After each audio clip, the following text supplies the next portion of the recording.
Yo, what's going on, everybody, and welcome back to another episode of the Coolest Yanks podcast. It's your boy Logan. What up? It's Jake. It's Sling. All right, you heard that. You heard that correctly. Welcome back. It is the second podcast we're publishing here. We made it through week one. We're on to week two, and hopefully many more to come. And if you guys are tuning in for the second time, we really appreciate you guys tuning in again. Word. And hopefully we have attracted some new listeners as well, and I hope you guys enjoy what you hear. So how'd y'all's weekends go? Mine was pretty good. Had 2 days off from work, so that was really nice. Got to watch a little bit of football, and yeah, it was basically it. Just kind of chilled. Out. Sling, how about you? Just hung out, man. A lot of beers. That was about it.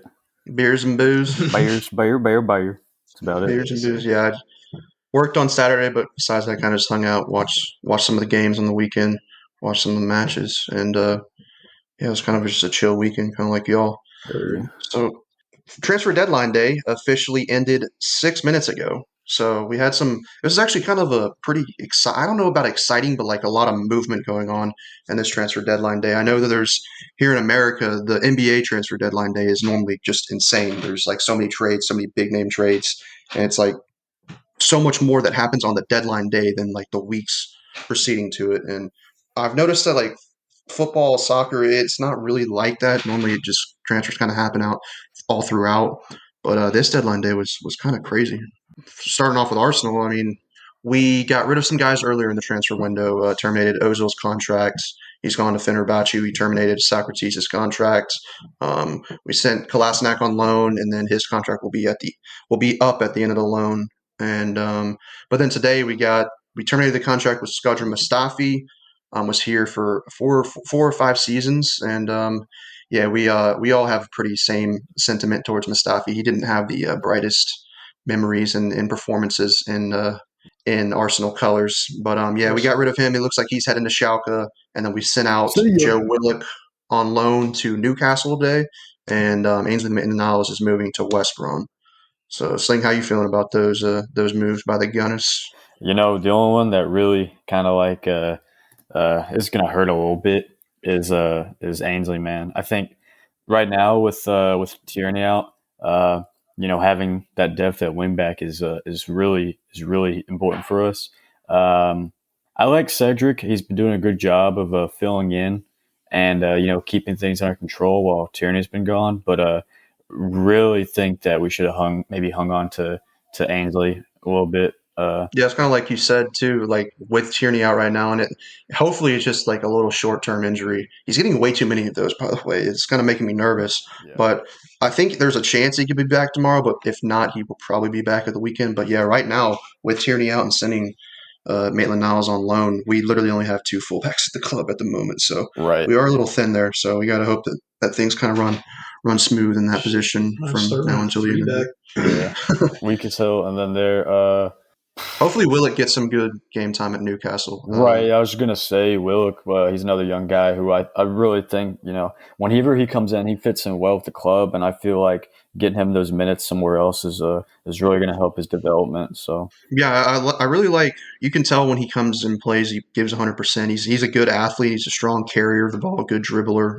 It's hard to tackle, get the ball off his foot. For sure. But the thing is, for me, is that he just hasn't, like that final ball, whether it's that final pass, that final shot, or whatever. He just hasn't done a good job of that at Arsenal. And hopefully, if he gets some good game times at Newcastle, he can continue to build himself as a player. Because in my opinion, he's probably got 1.5, 2 more seasons left until Arsenal's got to make a decision as to whether we're going to keep this guy around to be a backup forever, or are we going to cash in and move on to someone else. So hopefully it works out for Joe Willock. I'm rooting for him. I always love it when the Halen boys come through and do big things for the first team. But so yeah, hopefully he can use that loan and build on himself as a player.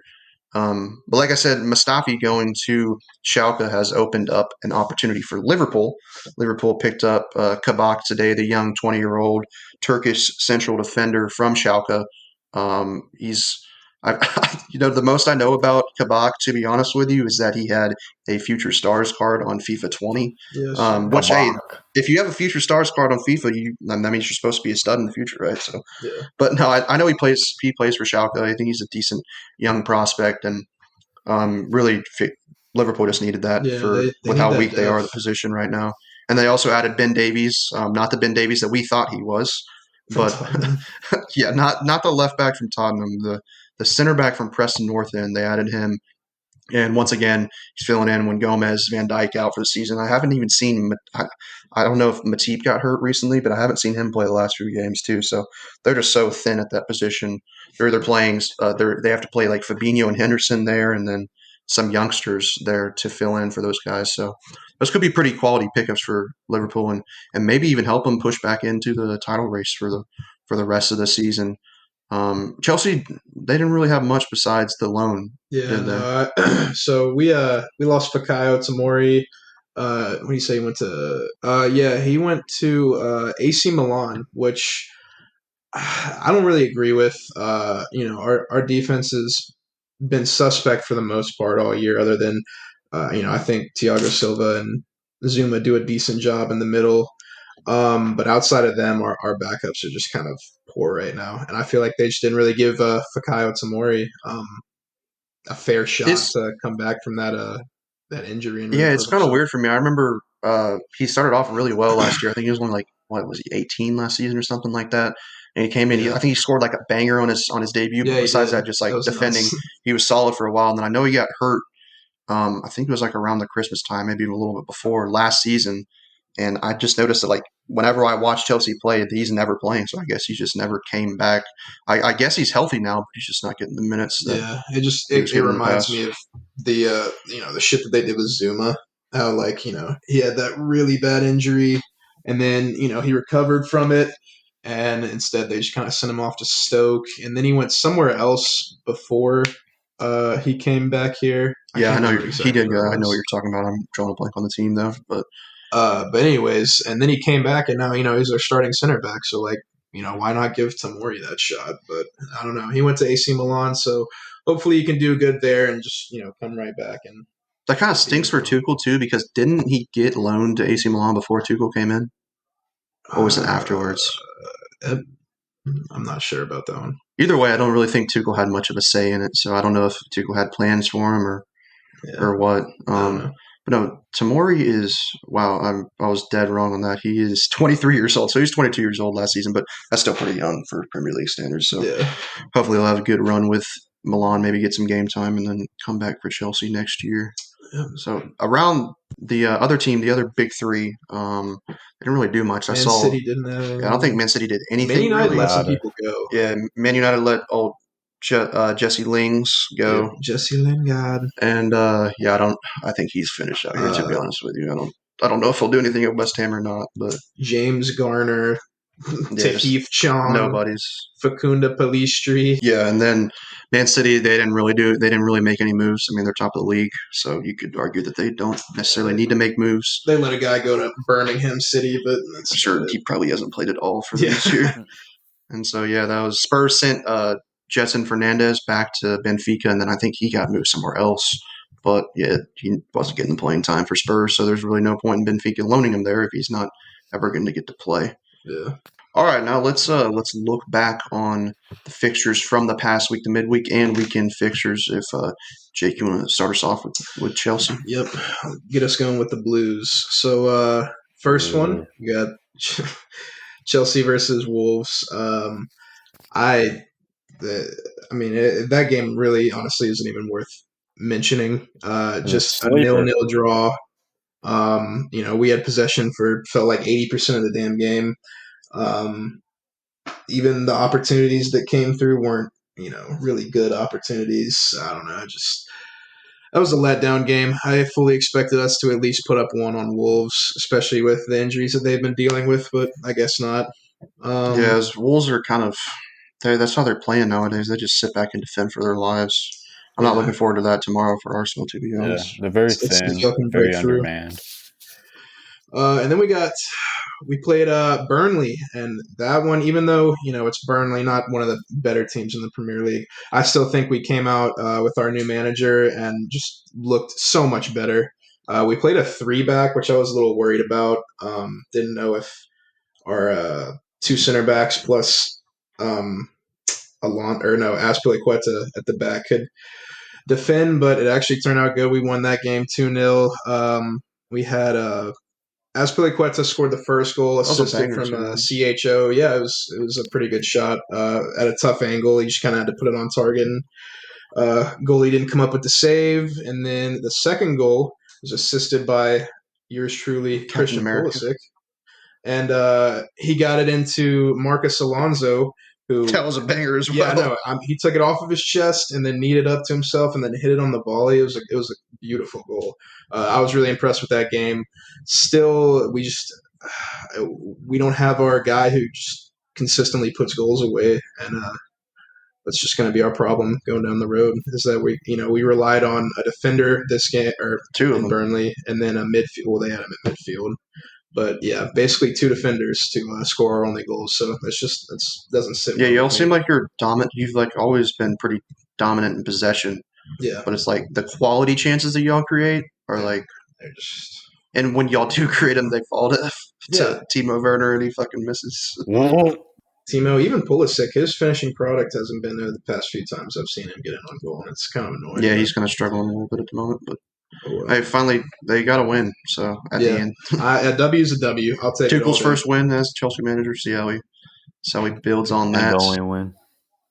Let's move into the most important team, Arsenal Football Club.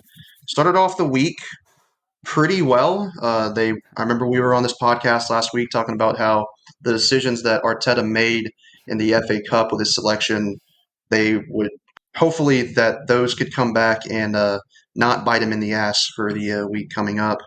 And I guess you could – I'm still disappointed we're out of the FA Cup, but I guess you could say that maybe his decision was justified because we came back and we beat Southampton 3-1 on Tuesday. So, that was a pretty good game. That was a good game to watch, to be honest. It was an open game. Sometimes when you play some of these non-Big Six clubs, they'll sit back and just defend all game. But I thought Southampton kind of went toe-to-toe with us. And they're a decent team, and I was like, it's always good to win on the road in the Premier League. What they say, winning at home is where you kind of build up your style points and help your goal differential. But hey, if you're first in the league and you win 1-0 on the road to last in the league, a win is a win at that point. So that was a good win for Arsenal on Tuesday, and then they moved on to the big one on Saturday.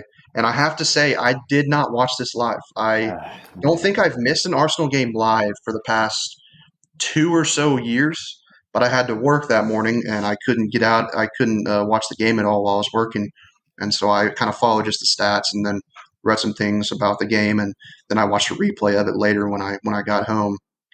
But, Sling was obviously watching it. Sling, how'd you think the game went? Let me break it down for you. So that first half, man, Arsenal, they were all over Man U shit, the whole first half. They're creating a lot of opportunities, lots of great runs. Martinelli looked brilliant, dude. He looked phenomenal. He had a lot of great runs in there. He was defending his ass off too. Yeah, I saw that clip of him coming back and taking the ball off Rashford's foot, which probably would have been a goal. Yeah, that was huge. That dude just freaking runs himself into the ground every single game, and I love it. That's probably why he had to come off in the first half. He was probably after the first half. I think Arteta did say it was tactical, but yeah, he probably was gassed too. If it was tactical, then screw him, because Willian came on, and we all know how I feel about Willian. Bro, I have to say that Arsenal great, baby. When I rewatched the game and what I've seen from some people on Twitter, they said that honestly that was probably one of Willian's best games since Fulham, and that doesn't really take much. No, but I know he missed that early chance, which is he just waited way too long to shoot. I don't know. He gave the defenders an opportunity to come back and make the block. But I know he put a couple good balls in that could have been assists if the strikers were a little bit quicker onto him. So I will say this: yeah, he had those. He tried to create some opportunities, and he honestly had some pretty good. He looked good with the ball at his feet at times, but that missed opportunity in front of that man, I had. The problem Willian shouldn't be playing. one, he just shouldn't be playing in general. But Yeah, obviously, if we have Aubameyang and Saka on the wings, that would have helped too. And I think honestly, going into the game, I was like, "Yo, I think we can beat these guys. We have a good record against United at home, especially." And I was like, "Yeah, let's kind of." They just came off of a really bad loss against Sheffield United. Let's kind of step on their throats a little bit. But then when I saw that lineup, I was like, "Oh God, I'm not feeling very confident." I mean, that's three of our best players. I mean, whether Aubameyang hasn't been on the greatest form this season, but let's be real, he's our best player. And then Saka has been our best player this season, and Tierney has honestly probably been our second or third best player this season. So right. missing all three of them and then still getting a quality point against United, I'm not going to complain. We continue this unbeaten run in the league. I think it's like 6 games now, and we've kept clean sheets in 4 or 5 of them. So I'm really happy with how the defense has been playing lately. And then in big games like that, it seemed like we kind of lacked a little bit of quality in front of goal. But when Ooh, you're yeah, missing your big best time. players, when you're missing some of your best players, I mean, even at a club like Arsenal where you should have good depth, when you're missing your best players, it's always going to hurt you a little bit. So I will take the point in the end. I'm sure United fans are a lot less happy about a point Oh, I than we mean, are. don't get me wrong. Like we were all over them for like a good bit of that game, but like they had a lot of opportunities too. They had a lot of shots.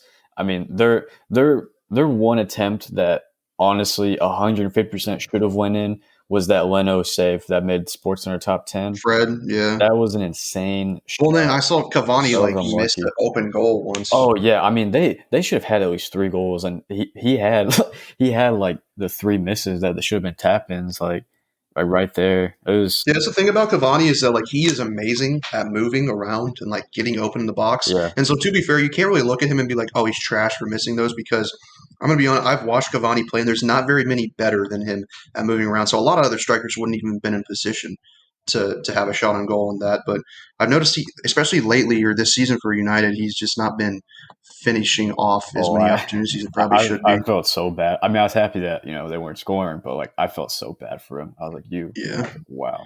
But And the point for United in that game is it's especially not good when you just drop points to Sheffield United.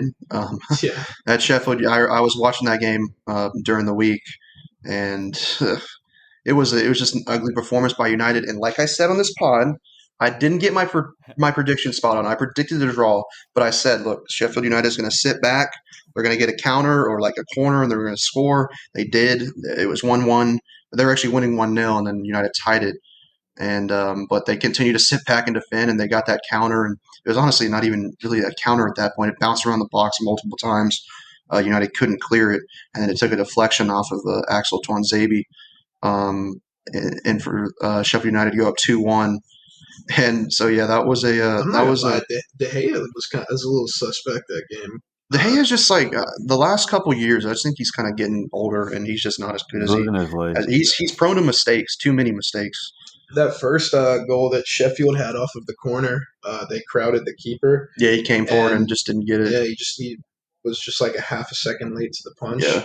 And then also on that goal that it was just bouncing around the box a lot. Instead of just clearing his lines and letting your defense reset, he like just kind of kicked it out to the side, Yeah. and then a Sheffield guy was right I on know it you're for a talking corner. about. I mean, not a corner, a cross. I was like, "What are you doing, bro?" Like, Yeah, so coming into the week, United had just came off of a huge win in the cup against Liverpool, and they were top of the league in the Premier League, and now they've only gotten 1 point from 6. I think they're still in second, but there's teams right on their heels. Liverpool, I have to say, I think they survived their test.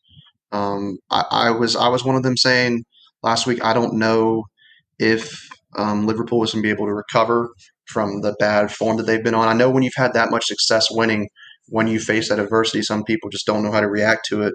And especially with the guys out like Van Dijk and Gomez and some of those other players, I didn't know if they're going to be able to recover. But they put in a good performance earlier in the week against Spurs. I thought they really handed it to Spurs. They Oh, they they stepped won up handily for sure. 3-1, Yeah, and they could have won 5-6-1, to be honest with you. And that kind of just VAR. kickstarted. Yeah, there were so many VAR decisions in that game. It was kind of Yeah, wild. That just kind of kickstarted their week. They had another good performance against West Ham yesterday. Mohamed Salah finally in is back. form. Finally is back in the Premier League. He scored in some cup games and all, but this is the first time he scored in the Premier League for a while, and he scored two really good goals. Yeah. And if they can get him back firing, he's the kind of player that if he's firing, even with the guys they have out in defense, he's just the kind of player that can carry you through games. And if they can get him back firing, like he's looking like he might be finding his form again, I mean, I think they could. I think they're more than likely than United to make that push with City for the title. Speaking of Mo Salah, that second goal that he had that really nice touch to the chip. Mm-hmm. Did you see the pass from Shaqiri? Oh yeah, dude! Oh my! There was two crazy passes. Yeah, the one to Alexander-Arnold passed it to Shaqiri, and then Shaqiri that was a dirty counterattack. Freaking two like long passes right on the money, and then Salah's touch was disgusting. Yeah. To control it that easily in the box off of like a 40-yard pass, that's just crazy. But yeah, so he's back in form for Liverpool. Liverpool got a good week. I mean, those are two difficult games playing Spurs and then West Ham. They've been playing really good this year. So that's two really good points or two really good wins for I think Liverpool. West Ham's right up there in the top 5 right now, aren't they? Are they in the top 5? They're still in the top 5? Damn. Yeah, they've been playing really good. So that's a really good result, or two results for Liverpool. And that kind of runs us into talking about old Tottenham Hotspur. So they started off the week not so great, losing to Liverpool. That's like, when you play the Big Six, sometimes you win, sometimes you don't, sometimes good, sometimes shit. Sometimes maybe good, sometimes maybe shit. Little Gattuso reference there, but yeah, the top 6 games can be a toss-up whether you're home or away, and so I mean they could have lost to Liverpool. It's not a terrible loss. Losing to Liverpool is never a bad thing. But then they followed up yesterday, playing Brighton and Hove Albion, who have been at the bottom of the table basically all season, and they took it to Spurs. They won 1-0. But they should have won 3-4-0 in my opinion. Spurs were they were toothless. I'm telling you, Mourinho is washed. He's washed. I've been saying it for years now. I remember when Emery got sacked, everyone was like, "Oh, get Mourinho. He's going to fix our defense." I'm in big trouble. Get Mourinho. He's going to fix our defense and all this and that. But I just think he's kind of a finished. He's still a good manager, but he's not nearly the manager that he was. And I think like when Man United, they started off strong under Mourinho, but then they started to falter and all things went to hell. And I think that may be beginning with Spurs.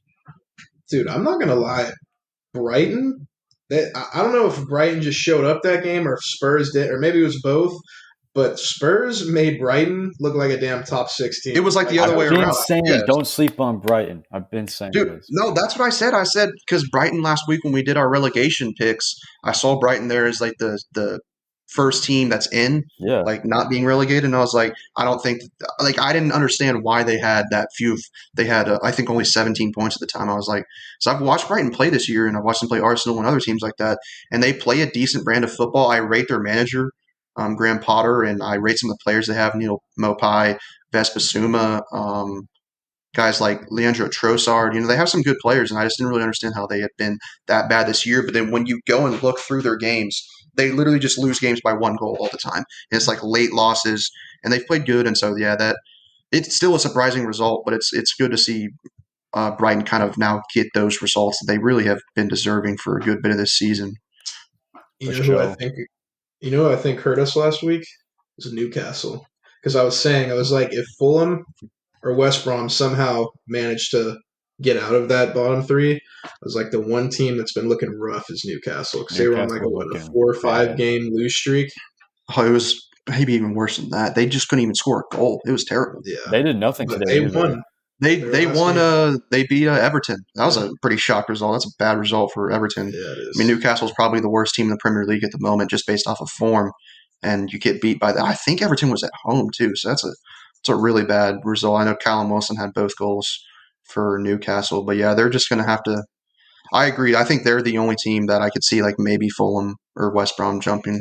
And the reason West Ham's in the top 5 is because Everton lost to Newcastle. They'd have been in 5th place. And if Everton would have won, I mean, you're looking at them. They've only played 19 games. If they would have won, they would have been 5th with 2 games in hand on all the teams above them except for City, and they still have a game in hand on them too. So they choked away. That was a pretty bad loss by Everton on the weekend. Yeah, that's costly. And then let's just move on to the machine right now. That is Manchester City. The machine. They absolutely annihilated West Brom. Jake actually picked it correctly. 5-0. Oh my god! I called it. I knew it was going to be an ass whipping. I said 4-0. Even Sling knew. He said 3-0. But big brain plays. I did not think it was going to be that bad. West Brom are just. I'm telling you, you can bring in whatever manager you want to bring into West Brom, and I just don't think they have like the players to survive in this division. They don't have great players on there. They don't have. I look at their roster and they have like maybe 2 or 3 guys. I think like, oh yeah, he's a Premier League level player, and so I just. Yeah, they're struggling. They just got completely annihilated by Man City. Ainsley's going to turn them around, man. Just watch. Yeah, he's going to help them survive. He's going to pull them out of relegation. Oh, yeah. And then, obviously, Man City yesterday. Or was it yesterday or the day before? It was the day before, wasn't it? They played Saturday? I think so. Anyways, this weekend, they beat Sheffield United 1-0. Got an early goal. And then it was kind of just Sheffield United defending for their lives. And yeah.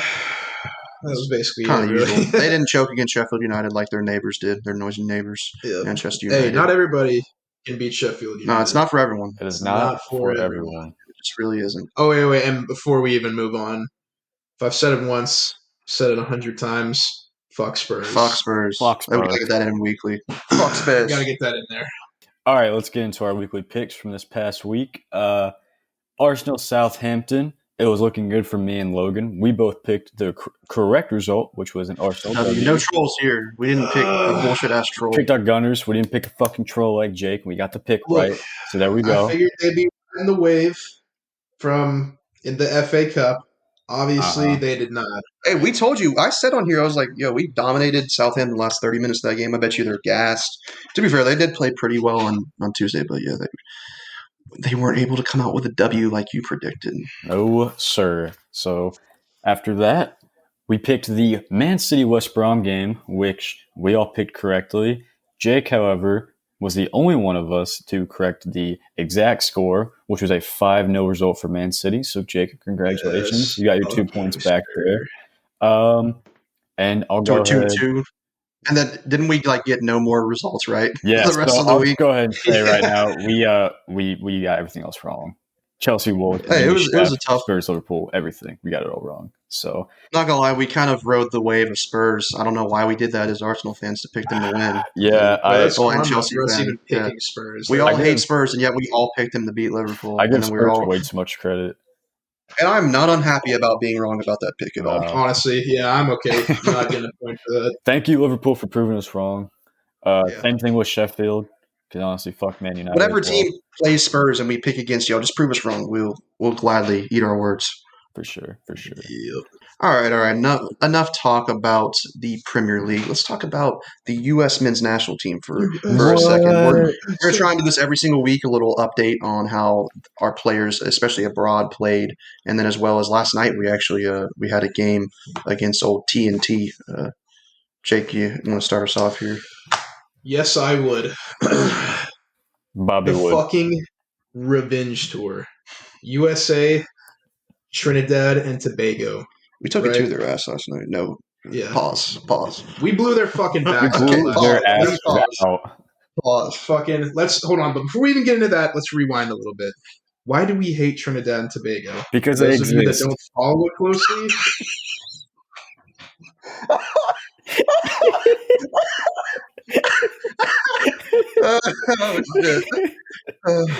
All right, let's gather ourselves and then keep going. I might leave this in. So, why do we hate Trinidad and Tobago? Well, I'll tell you fucking why. Because last year we were trying to qualify. Not last year. 2017. 2017, we were trying to qualify for the World Cup. Like any, decently good country wants to do. All we needed was a draw. Not even a win, a draw. Against mighty Trinidad and Tobago. Trinidad and Tobago. What do we fucking do? We lose 2-1 at their place. That was one of the biggest humiliations I've ever had as a sports fan. Yeah, no, it was a low moment. I walked around that night and I just didn't think about anything except for that game and how mad I was. It was bad. I still get some Vietnam flashbacks. But hey, ever since then, we've played them twice. We've won on an aggregate score of 13-0. I mean, those games, I guess, aren't nearly as important as World Cup qualifiers, but we got to take what we can get as U.S. men's national team fans. And I will say I'm really liking. I know it's Trinidad and Tobago, right? And I know they didn't even have like some of their best players, but what I've noticed about the men's national team right now is that I think there's like some quality depth in our squad. I know that the guys in Europe are our best players. You know, guys like Tyler Adams, Weston McKennie, Christian Pulisic, all those guys. They're our best players for sure. Gio Reyna, but I think the MLS has built up like a respectable pool of young players. And I think that that's a couple friendlies in a row. They smoked El Salvador before that, an MLS-based squad, and then they smoked Trinidad and Tobago last night. I think they've looked pretty well, and I got to give it to Greg Berhalter. I wasn't really that impressed with his hire. I thought he was just kind of like an average coach, and it didn't start off well for him. We lost the Gold Cup to Mexico, and then shortly after the Gold Cup, we played Mexico in a friendly and got destroyed 3-0, and everybody was like, "Oh, what the hell is this Berhalter dude?" But over the last year or so, I think he started to implement his plan, his tactics, and I think we look pretty good. You got to take into account the competition. We haven't played the greatest teams, playing a bunch of CONCACAF teams, and not even the strong ones. But you can only play what's in front of you, and I think we've looked good our last few outings. Yeah, I agree with that. I think having that good foundation of MLS players allows us to fill in where we don't have the guys abroad coming in, and also just gives us some depth. And all these MLS players too, they're all young, and we've already seen it with guys like Brendan Aronson and Brian Reynolds. Today he went to Roma. They're starting in the MLS and then transferring over to Europe as they build a name for themselves, and I really like that. I don't know if the MLS will ever be like a real big like a real good league, but I think if it can be a feeder into the big leagues across the pond, I honestly think that benefits all of us. It benefits the teams across in Europe, and then it benefits us because we're sending our good young talent over there after we've kind of provided them the platform to develop themselves in the MLS academies before going over there. So I'm liking that, but yeah, we had a few transfers, like I said. Reynolds went to Roma, and so we had Brian Reynolds to Roma. I'm just gonna run through a few of them. We actually had for a little bit. It looked like Liverpool might have signed Aaron Long, but they ended up getting Kabak and then Davies. Ben Davies. So it's looking like Aaron Long's not going to be going to Liverpool. Would have been really cool if he did, but not gonna lie, he might have gotten exposed to Liverpool. So yeah, maybe, but it's still it's experience. Our boy DeAndre Yedlin, the speedy right back, hasn't been playing much for was it Newcastle? Newcastle, yeah. And what is it? Galatasaray. Yep. I think that's a good move for him. The thing is with Yedlin, he's getting up. I mean, he's only like 27 still, but he is kind of getting older, obviously, and he's got some really good young guys in front of him. Reggie Cannon and Boa Vista in the Portuguese league. He's played really good for the men's national team over the last couple of years. And then obviously our boy Sergiño Dest at Barcelona, who's going to be the favorite for that right back spot for years. So I don't know if Yedlin will ever be able to make himself back into a starter for the national team, obviously barring injury. But I think when you look ahead to the World Cup in 2022, I think if he moves to a place like Galatasaray is a big club in Turkey, it's a quality club in Turkey. Yeah. You'll see them playing in the Champions League even sometimes, and then the Europa League as well. And so I think if he goes to Galatasaray and establishes himself as a starting right back for them and plays well, I could see him still making that World Cup roster come summer of 2022. And it's obviously always a great honor to make the World Cup roster. So I'm rooting for Yedlin. I like the dude. Yeah, I love Yedlin. I always it just kind of his form. I think he got injured at Newcastle a couple times, and then he kind of just lost his spot in the squad. So new pastures for him. I think it'll be good for him in his career. So. Speaking of new pastures, how about our boy Jordan Morris is now going to be in Wales at Swansea City. Let's go! So that's actually really cool. He's there on loan. I think they said there's an option to buy at the end of the loan too if he does well. Hopefully he makes an impact and they like what they see and maybe he could stay there. And who knows, maybe Swansea could get promoted. I think they're close. I think they're like in around the pack right now. But Jordan Morris, I remember it was 5 years ago or so. He was what's now like our Gio Reyna. He was our Gio Reyna back then. He was our next upcoming like great prospect, and it's kind of funny that shows how much the U.S. has grown. Jordan Morris was our biggest upcoming prospect 5 years ago, and he was playing at Stanford University college soccer. And Gio Reyna is probably our biggest upcoming prospect right now, and he's playing at Borussia Dortmund. So that's a little bit different level of play. So that shows you how we've grown. But yeah, I remember people wanted Jordan Morris to go overseas. I think he had a chance to sign with Werder Bremen, I believe, like 3 or 4 years ago, and he decided not to and stayed with Seattle Sounders. And he had a really good career with the Sounders. He's done some pretty good work for the national team too. But I think if he wants to get in he'll be in the squad. He's a good squad player, especially with how athletic he is. He's a good guy to bring off the bench late in games to run at tired defenses. But if he wants any chance of really starting meaningful games for us, in my opinion, moving to Swansea and playing really well for them, especially if they get promoted and he sticks around, I think that could really help his chances because he does need to get better technically. But playing in England will definitely help with that. And I saw Areola. I don't know if it's been officially announced yet, but it looks like he's going to be heading to Swansea too on loan.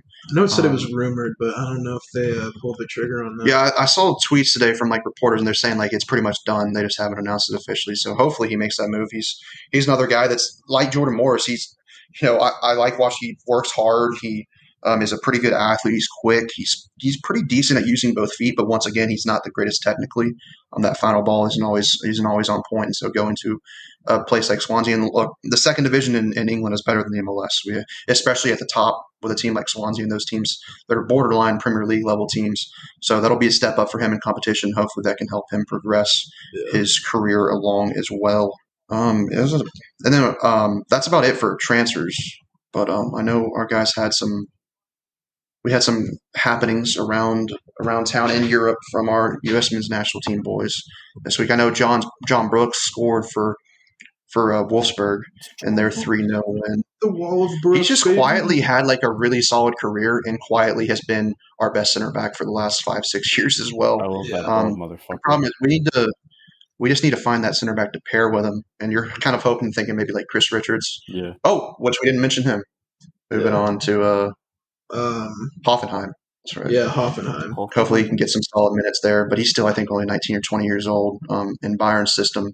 And hopefully he develops into that center back partner with Brooks. That big, beautiful, bald-headed Brooks. God, I love him. Always will live in U.S. men's national team folklore for that header against Ghana. I'll wax that head and smack it just to touch that. I got that header. Yeah. Oh shit! Pulisic, he finally got his first. That's kind of wild. That's his first assist of the season in the Premier League. This hasn't really been. He's great at creating opportunities. That final ball right now hasn't been. It's just that final ball. Yeah, the final ball. Whether it's a pass or a shot, it's just. That's weird. It was a very simple assist, but an assist is an assist. McKennie still continues to play for Juventus. I think he's our best player right now. I mean, he's starting week in and week out for Juventus with guys like Cristiano Ronaldo, Paulo Dybala, guys like Chiellini, absolute legends, basically. Well, Dybala's not a legend yet, but Chiellini and Ronaldo are two legends of the sport, and he's starting alongside of them. And Andrea Pirlo, another legend of the sport, the coach for Juventus, is always praising him for what he does. And I know a lot of players at Juventus, including Ronaldo, have said that they've been surprised at like how good he is. They just expected, he's just American. He's a good athlete. They knew that, and they know like kind of a thing about Americans in soccer or football. They're like hard workers. They're always going to give their all. But he said that he was even surprised at how good technically McKennie is. So hopefully he keeps going along the path that he's going. I saw a picture not too long ago of Weston McKennie like standing next to Ronaldo and them like dapping each other up. That was really cool. McKennie and a fan. This young American thinking about it, young American dapping player. up one of the best players of all ever time. Live. Yeah, that's like, pretty sick. It's crazy. That's like it's got to be inspirational too for young U.S. Young soccer players in the U.S. that want to kind of get to that level. So good for him. And then Tyler Adams, another really good part of our young core. He started for Leipzig on the weekend. He once again just continuously puts in good, solid performances for one of the best clubs in Germany. So he's doing his thing. So the future's looking pretty bright for the men's national team right now. I can't wait for. I think it's the summer when those competitive fixtures come back, like the Nations League and then the Gold Cup. Yeah. Hopefully we can win. I want to play Mexico again. I want to get some revenge. Yes. With a healthy squad. I want all these young dudes, your Pulisic, Reynas, McKennie, Adams. Hopefully Musa decides to play with us full time. Mm-hmm. But all these guys, hopefully they can get that first real big win over Mexico and then kind of build themselves into not just a CONCACAF power, but hopefully maybe even a world power. That'd be pretty sick. That's the pipe dream for the U.S. men's national team. Very exciting future. Very exciting. All right, enough talking about the men's national team. For you people across the pond that don't give a damn about the men's national team, you can now unmute us and join us back. We're going to run over the midweek games in the Premier League. We'll start off with the boys in red. Arsenal tomorrow at noon our time. I believe that's a 6 p.m. kickoff in the UK. They play Wolves. They're at Wolves at Molineux. And what is a fairly – I think every game at this point for Arsenal is pretty big because we're trying to continue to climb up the table. At the very least, I would like to get a Europa League spot this year. I know some weird Arsenal fans, they say like, oh, I don't want to play in the Europa League. I only want to play in the Champions League. If we're not in the Champions League, let's just finish 10th, and then that way we can only focus on the league the next year. That's some of the dumbest shit I've ever heard. Like, I don't understand that because Bukayo Saka last year made a name for himself in the Europa League, and now look at him, right? And then there was someone this year, Emil Smith-Rowe. He made a name for himself this year in the Europa League, and now look at him. So it provides a really good opportunity for your young players and some of your French players to play. And so that's the goal for Arsenal right now. They've got to climb back up into that spot. And in a perfect world, maybe they will somehow climb up into a top 4 spot. I don't think that's very likely, but we can only hope. Or if they win the Europa League that they're in this year, that will secure a Champions League spot for next year. But a pretty big game against Wolves. I saw today that Aubameyang and Saka were both back in training. Yes, sir. So that's very, very key. It looked like Tierney wasn't back in training, so hopefully he can come back soon. I'm starting to get I said it earlier, I'm starting to get nervous about his injury record. It's not really big. He had that one decently big injury with us. I think he separated his shoulder last year. But besides that, it's been little small injuries, and it's happened 5 or 6 times now where he's missed a few games at a time, and it's just he's so good. He's so talented, and I love his mentality. But these injuries are starting to get me worried a little bit. So yeah, Sling, how do you feel about the game tomorrow? Well, I mean, like you said, getting Aubameyang, getting Saka back, it's awesome to see them back in training. Obviously, we've been missing them the last two matches, so to get them back in the squad, or I guess we had Saka for Southampton, but we could have really used him for the game against Man U on Saturday. So to get them both back is really huge, especially given this stretch of games that we've got coming up. We're in the middle of that tough 5-game stretch we were talking about last week. So to have these two coming back for this game is going to be huge. Tierney, like you said, that's tough too, especially since we let Ainsley go on loan until the summer. So the depth defensively is looking shaky, but offensively, I think we're going to get back into form. In terms of Wolves, obviously they're very thin right now, undermanned. Jimenez is still out. Probably won't ever play again. Who knows? But hopefully he does. But, yeah, no one really knows at this point. But yeah, I mean, with those two coming back, we've been playing really well. Our midfield. Got to keep this unbeaten run in the league. Hopefully with a W, not a draw. That's worth mentioning. Since Boxing Day, we're unbeaten right now. So if we can just keep that form going, like you said, make that push for top 5. I mean, honestly, I think it could happen. Keep it going. Yeah. I mean, I think it's always tough against Wolves because this season especially, they've been freaking defending for their lives, putting everyone behind the ball and just defending their asses off. They've almost been playing for 0-0 draws at times, it seems like. Yeah. So hopefully we can break that hold, and having Aubameyang and especially Saka back should help a lot in that respect. So what are y'all thinking about the result in that game? Hopefully no trolls again from Jake this week. What are you talking about? Sling, I'll let you pick first. You know what? I'm going to let you pick first. Yeah, I think I'll fucking let you pick first. Sir? All right. So he's trying to get your intel, Sling, your inside intel. Last week, I did not pick against either one of these teams last week. Fun fact, I picked both these teams to win. I was right about Arsenal. And you just hope that both teams have a good time. No, I want Wolves to have a bad time. I hope both teams have fun. Stop. I'm picking Arsenal to win this week. I'm going to go ahead. I'll go 2-0. I'll go 2-0 in this one. I like I said, Aubameyang, Saka back. Our offense looked really good against Manchester United. Lots of great runs in that one. Hopefully, Pepe, who has been playing phenomenally these last 2 games, hopefully gets some more play time. If Yeah, that's he the should definitely case, start for me. yeah. Well, If that's I mean, I know Aubameyang's back, but I hope that I would honestly still start Pepe with the form that he's on, and then bring Aubameyang off the bench in the right, second half. yeah. And if that's the case, I mean, I like Arsenal 2-0. 2-0. Yeah. See, I was gonna say that. I mean, beating Wolves is not for everyone, but we probably. Yeah, it's okay. I was gonna say Sometimes you tie them. It's okay. It's cool. I'm gonna pick Arsenal over Wolves. I was gonna say 2-0 as well, but I'm gonna go 1-0. You guys winning because I think Wolves is once again just gonna Parking the sit bus. back and it's gonna be hard to break through. But I think y'all do break through. I got Arsenal 1-0. Yeah, I'm going to go with the same scoreline as last season. We played them at Molineux. It was a big win last year, 2-0. And I think it's going to be very similar. I think we're going to score, hopefully, in the earlier parts of the match. But we're going to score with at least a decent time remaining, and then Wolves are going to continue to try and defend and still get that counterattack. But then near the end, I think we will get a second to wrap it up. So, yeah, I think Arsenal will probably come out with the win. I hope they do. Pretty big game to continue to try and climb up the table. And so, yeah, let's move on to the game after that.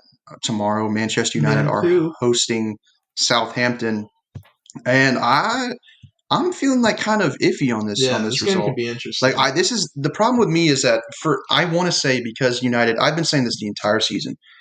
This actually the beginning of the season, United were terrible. They started off at the bottom of the table, but when they started going their good run, I saw there was penalties late in the game. It was deflected goals. It was own goals. They were just barely scraping by the skin of their teeth at times. And so I have kind of seen this little run coming, and I don't. A part of me wants to say it's going to continue tomorrow against Southampton, but at the same time, they are very desperate for a result. So I'm not entirely sure who I want to pick for this. Any of you guys know who you're going with? Yeah, I'll weigh in. Yeah. A part of me wants to say that this is like my upset of the week. Yeah, would be Southampton over Man U. And the reason I'm saying that is because Man U just dropped a game to Sheffield United, who was on just the worst start form. in Premier League history. Yeah, the worst start in Premier League history. But then they scraped by. I almost feel like Man United somewhat plays down to their opponent that they're playing. Yeah, I agree. And I feel like it could happen with Southampton. That's why I was saying it could get interesting. But then again, Southampton is now on a 3-game losing streak, so it's iffy. Both on the greatest form. The logical answer in me wants to say Man United wins this game. I say 2-1. 2-1. And I think that's what I'm going to go with. I'm going to be logical. I think Man United wins 2-1. I'll one up you. I'm gonna go Man U 3-1. What I saw out of them against Arsenal this past weekend, lots and lots of opportunities. Obviously, the finishing wasn't there, but I think against a lesser opponent in Southampton, I think they're going to keep getting those opportunities, and I think when they come back out against Southampton, they'll be ready to finish the opportunities. So I'll go 3-1 Man U. Whoa. Did you say a lesser opponent? I did. Hey, the standings show. They're in 11th and y'all are in 10th. Exactly, a lesser opponent. Okay, did we not just fucking whoop their ass like, I don't know, a few days ago? But maybe y'all in that phase. Yeah, I mean, it's it's recent, man. One it's recent. It's the most recent one. It's the only man. one that matters. It's most recent. I am going to say I just remembered United went under Ole Gunnar Solskjaer. They've had runs where they've been really good, and then they lose a game, and then they have runs for like 10 games where they're bad. And then they have a run where they're really good, and then the cycle just repeats itself over and over again. So I think they could continue to dip tomorrow based on runs they've had in the past. And I've wanted to say draw this entire time, and I'm gonna stick with my gut. I'm gonna say a 2-2 draw. I think it's gonna be a good game, an interesting game. Southampton have firepower and guys like Danny Ings, who is probably one of the better players outside the big 6 clubs. And then obviously United at home, they should be able to put the ball in the net once or twice. But I'm gonna go with the 2-2 draw. That's what I'm gonna go with. It's decent. That's what I'm feeling. So then on, I believe it is Wednesday, Manchester City go to Burnley. And I think this is pretty straightforward, to be honest, for me. I remember Man City normally always taking it to Burnley the last few years. If I'm wrong, I apologize, but I'm pretty sure that's what I remember. And I think it probably keeps up tomorrow, or sorry, not tomorrow, Wednesday. And so I'm gonna go Man City. I don't think it'll be crazy. I'm just gonna go quick little 2-0 for Man City. Easy work, but 2-0 win. I'm also going to go with Man City here. I think that's the easy pick, is picking them to win. I'm going to go 3-0 Man City. I'll go 4-0. We're just doing like we did last week with Man City, where we just one up each other. Yeah. I don't know.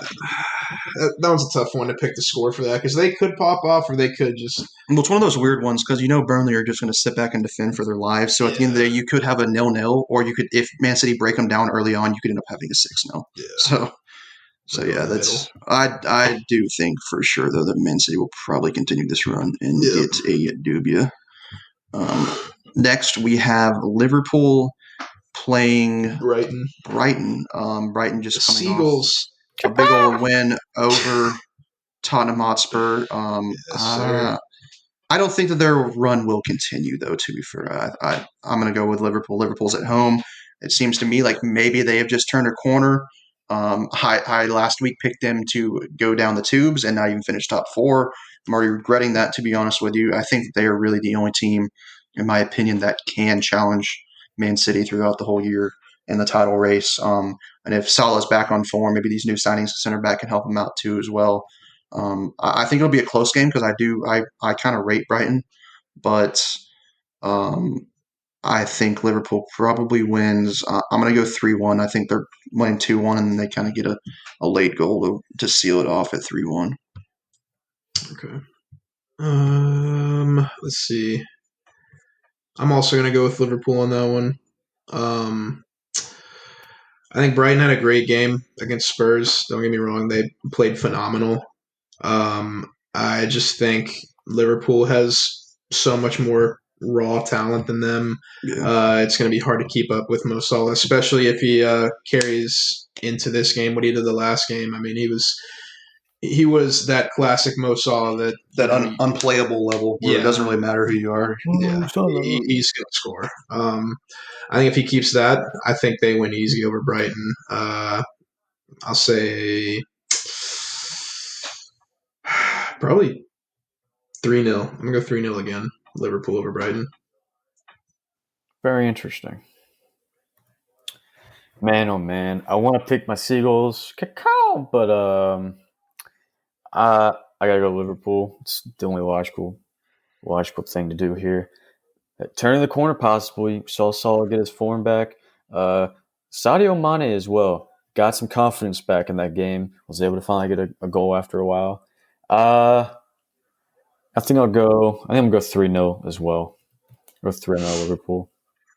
Damn. We're bringing some pretty big results. So yeah, then we move on to the lone game on Thursday. The really only real big game of the midweek. Yes, sir. All right, I'll go ahead and lead this one off since I made Sling lead off Arsenal. I like where the Spurs are headed right now because I'm pretty sure last week you predicted Liverpool to not respond well and go into that downward spiral. I'm gonna one up you right here. I'm predicting Tottenham. So hopefully it actually happens this time. Absolutely, unlike Liverpool, where they I'm saying that we give them their third L in a row. I'm saying we beat them 2-1. 2-1 up the fucking Chelsea. Yes, sir. I'm going to go with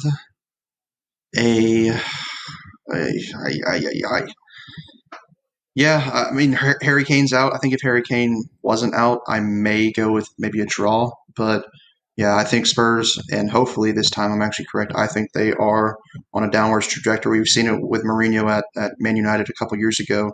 They started off strong, kind of like Spurs started off strong this season, and then things started to go downhill, and they went downhill fast. And so, yeah, I'm gonna go with a 1-0 Chelsea win. I think Chelsea right now they kind of been struggling to put those chances away. Um, and actually, no, scratch that. I'm going 2-0. I'm not going 1-0. 1-0 is too little. I think Spurs have been struggling really bad in defense, so I'm gonna go 2-0. I think Chelsea get a couple of goals. I think maybe at the end of the day you could look back and say maybe they should have had 4 or 5 actually, but I think they get a couple of goals. Hopefully our guy Pulisic is involved in those goals, He needs him one. and hopefully Spurs lose. I am going to say that Spurs do not get their third loss in a row, but they're also not going to get a win in that game. I'm going to go draw. I'm going to say 1-1. Obviously, Spurs has been pretty flat lately, but Chelsea really hasn't shown me anything that would prove to me that they're going to come out here and get a result in this game. So, I mean, the Chelsea hate is just blatant now. I mean, it's just kind of. No, I agree with Sling. I don't know what to tell of Tuchel yet. yeah, no. I mean, y'all scored like 2 absolute bangers from your fullbacks last week. Is that going to happen again this week? Yeah, I don't know. I did say 2-0, but Timo's scoring fucking 5. well, he's not going to score at all. But I'm going to say 1-1 draw. I don't see a result coming out of this game. All right, so we're both on 2 points right now in the points tally for our weekly picks. Yep. Is that what it is? It's a 3-way tie with 2 3-way points. tie, and then you said we're going to do this through the end of February, Sling.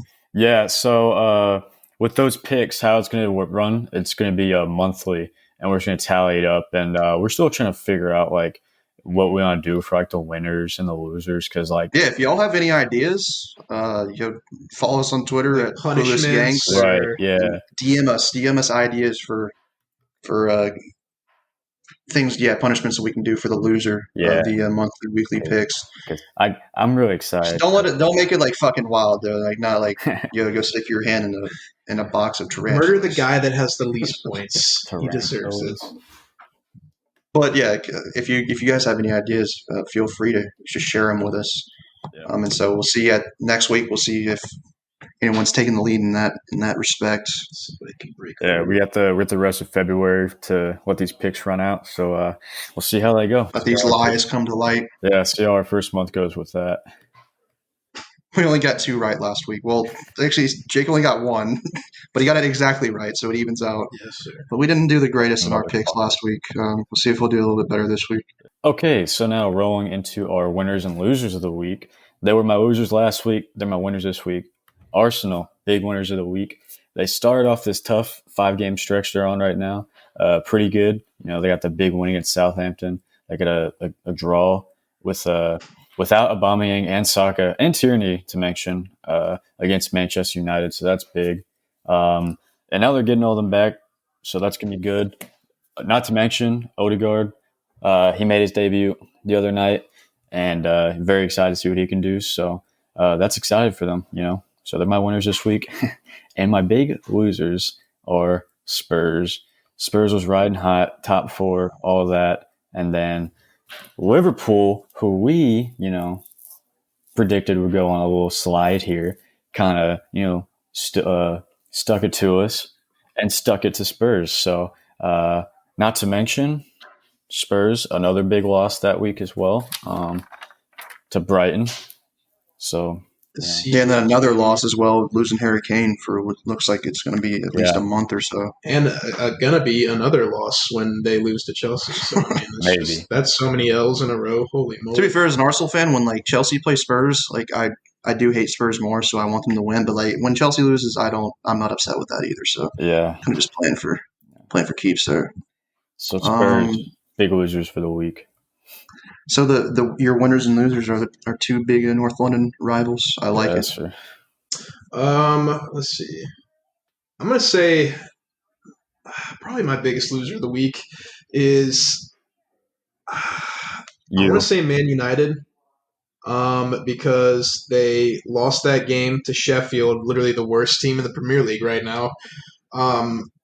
And that was really supposed to be a must-win for them. I mean, that way they could stay right up there with Man City. They're still in second place. So it's not a huge deal, only down 3 behind them. But I think they should have really taken advantage of that game against Sheffield. It should be a freebie for them. And then drawing against Arsenal, it's obviously not the result that they wanted, but it's definitely better than losing, I guess. But I still think that they're the biggest losers of this past week. Winners, the non-biased part of me wants to say Liverpool. I think they got out of that slump, and Mo Salah's back in form. Sadio Mane got some confidence back. They looked like they were actual title contenders this past week. So non-biased in me wants to go Liverpool. Bias wants to go Chelsea because we finally got a W back under the new manager. Let's go with the non-bias. It was a solid week for Chelsea. I liked it, but yeah, I think my big winner is going to be Liverpool. All right, yeah, my winners. I have to go with my biased view, and I'm going to say it's Arsenal. I think we sat here last podcast and said that if we were to go and lose to Southampton in the FA Cup and then lose again in the Premier League or even draw, then that would be that could be a lot of questions to be asked of Mikel Arteta. But they turn it around. They got a big 3-1 victory. And then playing United, I know a perfect week would have obviously been to win that game. But at the end of the day, when you see the players we had out to come out with a draw, continue the unbeaten run in the Premier League, another clean sheet on the spin. I'm liking the trajectory that they're heading right now. Hopefully they can keep it up starting off tomorrow. And then my loser of the week, it's either between Spurs and United for me, but I would like to pick Spurs. They did technically, based on results, have the worst week as they got no points. United got 1, but United are playing for more right now. They entered last week as top of the Premier League. Now they are 3 points off, I believe, of Manchester City, and Manchester City has a game in hand, so they could very easily be 6 points off after that game. And yeah, I mean they lost to what at the time was the worst Premier League team in the history of the competition, in Sheffield United. And then they go and play a weakened Arsenal side, and they still can't come out of there with a W. Arsenal, for the 3rd season in a row, take 4 points off of them in the Premier League. So, yeah, just not a good week for Man United, and we hope that it continues that way. Yep. All right, I think that wraps up our preview for the midweek games, and that also wraps up our show for the week. Yes. I'm looking forward to watching some of those games starting tomorrow with the Arsenal game, and then also I'm pretty interested in that Man United and Southampton game. And then the big one of the midweek on Thursday with Chelsea and Spurs. Come on, you Blues! Let's go. And so before we let you guys go, we just want to tell you guys that it's a Dogecoin to the moon, Hammer AMC, fuck Robin Hood. So fucking Wolf of Wall Street over here. For real. But anyways, we've come to the end of the pod for this week. We appreciate everyone that tuned in again. Return with us for the 2nd week. We really appreciate you guys listening again. And then with our new listeners, we appreciate you guys for checking us out. And if you've made it through this far in the podcast, we really appreciate you guys. And we'll be back next week, same time, same day. And we'll see you guys then. Yeah. Fuck And remember, Bruno Fernandes. And remember, if you like our stuff, tell your friend about it. Maybe they'll like our stuff. Tell some family members. It's all good. Spread the word. Spread the love. We love you guys. Please follow us. We need more followers. Follow us on Twitter at Clueless Yanks. We are on TikTok now at Clueless Yanks. We even got a YouTube channel, Clueless Yanks. So follow us on those platforms. Interact with us. We get in our DMs. Come chat with us. Come slide in our DMs. And we'll see you guys next week. Peace out. Take it easy, everyone.